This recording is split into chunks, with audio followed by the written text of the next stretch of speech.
ఈ 3 ఏళ్లలో 100 రోజుల్లో ఏం చేశారు అనేది ఒక ప్రశ్న ఆయన చేసింది. అమరావతి గురించి గాని, లేదంటే పోలవరం గురించి గాని ప్రోగ్రెసివ్‌నెస్ ఏమీ లేదు. లేదంటే ఈ ఏంటది తల్లికి వందనంకి సంబంధించి. వీళ్ళు అదే టైంలో ఇస్తున్న కౌంటర్ గతంలో జగన్మోహన్ రెడ్డి గారు కూడా అధికారంలోకి రాగానే ఏమీ అమ్మఒడి ఇవ్వలేదు. దాదాపు 8, 9 నెలలు పట్టింది కదా మమ్మల్ని ఎలా ప్రశ్నిస్తున్నారని. సంక్షేమం విషయంలో పోటాపోటీగా జరగట్లేదా అని అనుకోవాలా జగన్ గారు చేసినట్టు? లేదంటే వాళ్ళతో పోలిస్తే మేము బెటర్ అని చెప్పడం? ఇప్పుడు అప్పటికి ఇప్పటికి తేడా ఏంటంటే ఆ రోజున కూడా జగన్ అధికారంలోకి రాగానే పెన్షన్ పెంపు అన్నది స్టార్ట్ చేసాడు కదా, 250 రూపాయలు. అప్పుడే ఏడాదికి 250 పెంచుతానన్నది రాగానే స్టార్ట్ చేశాడు. వీళ్ళు 1000 పెంచుతానన్నారు, పెంచేశారు.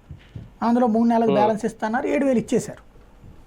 అవును, పెన్షన్ది. అట్లాగే రెండోది వచ్చేటప్పటికి ఆ రోజున ఏవైతే ఉద్యోగుల జీతాలు ఆ విషయంలో జగన్ రాగానే 27% ఇంటర్మ్ రిలీఫ్ ప్రకటించాడు. అది అలాగే నిలబెట్టుకుని ఉంటే జగన్ హీరో అయ్యేవాడు.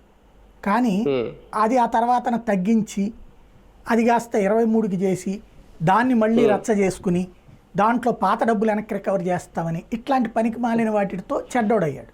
ఉద్యోగులందరికీ చెడ్డోడయ్యాడు. ఉద్యోగులు ఇంకో 10 ఏళ్ళు కూడా ఆయన క్షమిస్తారని నేను అనుకోను. పోలీసు ఉద్యోగుల, ఉపాధ్యాయుల, వీళ్ళందరూ అయితే మాత్రం జగన్ జీవితంలో మళ్ళీ రాకూడదని మనస్ఫూర్తిగా కోరుకున్నారు. ఒకప్పుడు చంద్రబాబుని వద్దని కోరుకునే